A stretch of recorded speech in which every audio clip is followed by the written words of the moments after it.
चिंता और तकलीफ में इंसान तभी रहता है जब वो खुद के लिए कम और दूसरों के लिए ज्यादा जीता है, और फिर हमेशा परेशान रहता है। कड़वा है लेकिन सच है। माँ कहती रही, बेटा मेरी दौलत है तू, और बेटा किसी और को अपनी जिंदगी मान बैठा। काश लोग ये बात समझ जाए कि रिश्ते एक दूसरे का ख्याल रखने के लिए, एक दूसरे का इस्तेमाल करने के लिए नहीं। जिंदगी में एक दोस्त ऐसा जरूर बनाना कि यदि भगवान को आपकी बहुत ज्यादा याद आए और वो आपको उनके पास बुला ले, तो वो दोस्त आपके पूरे परिवार को संभाल ले। क्या आपके पास है ऐसा दोस्त? यदि आपकी उम्र 16 से लेकर 25 साल के बीच में है तो ध्यान से सुनिएगा। यही वो उम्र है जिसमें आपको जिंदगी के सबसे मतलबी लोग मिलेंगे, जो आपका यूज करके आपको हमेशा के लिए छोड़ देंगे। इसलिए बच के रहिएगा। जिंदगी में अपने सीक्रेट कभी किसी को मत बताना, क्योंकि एक दिन आएगा जब वो इंसान आपको उन्हीं बातों को याद करवाकर नीचा दिखाने की कोशिश करेगा और ताने मारेगा।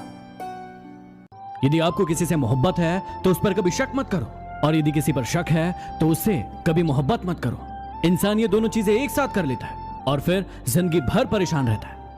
यदि कोई इंसान आपको धोखा दे रहा है और आपको पता चल गया, तो पता है आपको क्या करना चाहिए? आपको उस इंसान को कभी नहीं बताना चाहिए कि आपको पता चल गया, और आपको उस इंसान को हमेशा के लिए छोड़ देना चाहिए, ताकि जिंदगी भर वो परेशान रहे कि आपने उसे छोड़ा क्यों। जीवन का एक बहुत बड़ा रहस्य बताता हूं जो आपके हमेशा काम आएगा। आप किसी इंसान के जितना करीब आने की कोशिश करेंगे, वो आपसे उतना ही दूर जाएगा, और उस इंसान से जितना दूर जाएंगे वो आपके उतना ही करीब आएगा। ट्राई करके देख लो। एक बार एक चिड़िया ने मधुमक्खी से पूछा कि तुम इतनी मेहनत करके शहद इकट्ठा करती हो और ये इंसान 1 सेकंड में उसे तोड़ कर ले जाता है, तुम्हें गुस्सा नहीं आता? मधुमक्खी मुस्कुराई और जवाब दिया कि इंसान मेरा शहद ले जा सकता है, लेकिन मेरे शहद बनाने की कला नहीं ले जा सकता। यदि आपके साथ भी ऐसा होता है तो चिंता ना करें, आपकी कला आपसे कोई नहीं चुरा सकता। कई बार आप मेहनत करना शुरू करते हैं और गिर पड़ते हैं, लेकिन आप हार नहीं मानते। आप उठते हैं, खड़े होते हैं और फिर से मेहनत करते हैं, लेकिन फिर से आप नीचे गिर जाते हैं। अब यहाँ पर कई लोग हार मान लेते हैं, लेकिन कभी हार मत मानिएगा, क्योंकि आपकी मेहनत कभी बेकार नहीं जाती।